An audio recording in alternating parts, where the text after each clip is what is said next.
Here at home, President Biden brushing off concerns about his tanking poll numbers. Biden suggests his record low approval ratings due to fear of surging gas prices. Take a listen. The psychological scars that has put on so many people. Schools have not been open because of COVID, and they're just getting open again. We're in a situation where there's a lot of anxiety. Gas prices are up exceedingly high. They've been up this high before, but not recently. So 11 Senate Democrats are urging the president to release supply from U.S. oil reserves. Now, currently, the average price of gas is over $3.4 a gallon, and California is experiencing the highest average gas cost at over $4.60 a gallon. Meanwhile, the White House continues to push their vaccine mandate on the American people. This despite lawsuits from more than 24 states attorney generals and an order to pause the mandate for the U.S. Court of Appeals for the Fifth Circuit. Now, lawyers for the Justice and Labor Department say stopping the mandate from taking effect will only prolong the pandemic and would cost dozens or even hundreds of lives per day. Texas Attorney General Ken Paxton joins us now to discuss.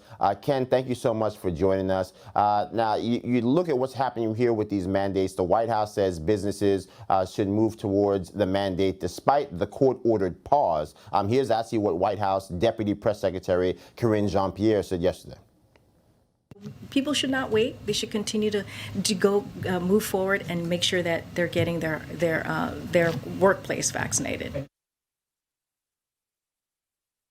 So I don't know. This is a strange thing. Last I heard, we were a nation of laws. If you're trying to implement a policy that the courts have said should be paused until further evaluation, I don't know where the leader of the free world, or anyone for that matter, says that we should push ahead and presume that the courts actually have no bearing here. Well, in his mind, they don't. I think in his mind, federal law doesn't have bearing. The Constitution doesn't have bearing. Court orders don't have bearing.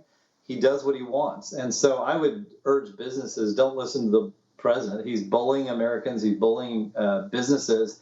And what they should do is take care of their own businesses, take care of their own workers, and let's keep people working instead of pushing them out of jobs when we need them most at this time in our economy and our history.